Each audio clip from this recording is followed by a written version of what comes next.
See, I really like the psychoanalysts. And I like the idea that you have a psyche that's inside of you and that is structured in partly consciously and in part unconsciously. There's something about that that's really cool, and I've learned a lot from the psychoanalysts. But, you know, there is a funny consequence of thinking the way they think, and you do think the way they think, even if you don't know it. Like, we tend to think that a lot of us is inside our head. You know, that's the psyche model, basically. But the more I've practiced as a clinical psychologist, the less I've actually been convinced that that's true. So I could say, well, let's say I want to know about your personality. We think, well, I want to know you. I want to know about your subjectivity. I want to know what's inside of you. But that isn't actually what you do want to know if you're doing clinical work, say, with someone. You want to know, do they have any friends? That's really important, because if you're miserable and anxious and badly placed in life and misbehaving, one of the reasons that all of that can occur is because you don't have any friends, you don't know anyone. And that's not something that's inside you.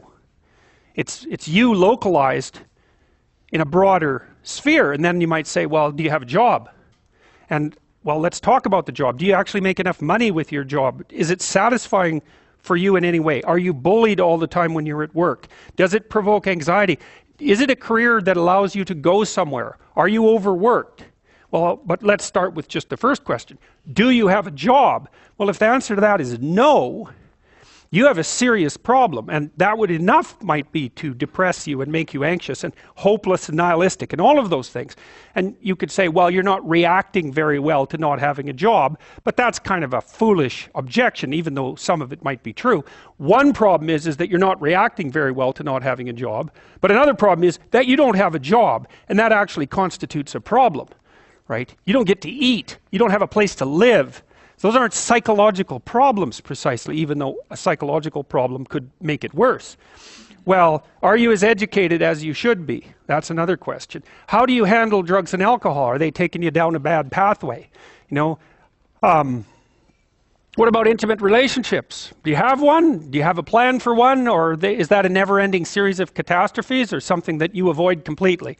That's a big problem. And maybe people aren't attracted to you for one reason or another. And you could think about that as a psychological problem, but it's an interpersonal problem. And the degree to which that's a psychological problem is certainly unspecified when you first begin to talk to somebody. What about your family? Do you have a family? Because it's hard to be in the world all by yourself, that's for sure. It makes things a lot more stressful, even though having a family can also be extraordinarily stressful. You know, do you have plans to have children? How are you doing with your parents? Do you get along with your siblings? You know, all of that, to me is more fundamental, and it's outside of you. Those are elements of your experience, more broadly conceptualized, more than they are objects of your psychology or of your internal experience.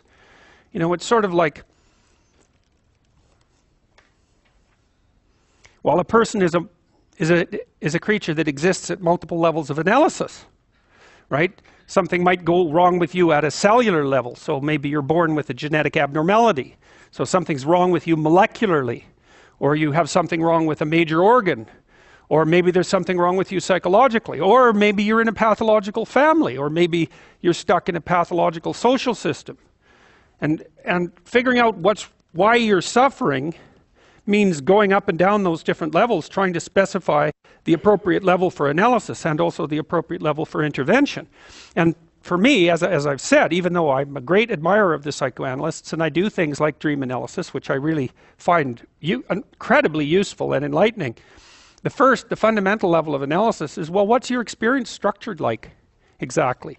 And that isn't localized in you. Now, the behaviorists do that too, because it's one of the things I really like about the behavioral approach to psychotherapy. It's very, very concrete and practical. It's like, they'll say, well, there's certain things that you need to have in order to live properly, and maybe you don't have the skills or the wherewithal to accumulate them, and we'll break them down into tiny little pieces and you'll practice. So, for example, with someone who doesn't have any friends, then you do a microanalysis of their social skills, say, and maybe an analysis of the kinds of anxiety that are stopping them from going out and meeting people, and then you address those things practically one by one. You try to get the person to have some friends, you try to figure out how they can establish an intimate relationship, you see if you can help them sort out their family, you do what you can about their employment, and A lot of that's only tangentially related to, really in some sense, to the structure of their psyche.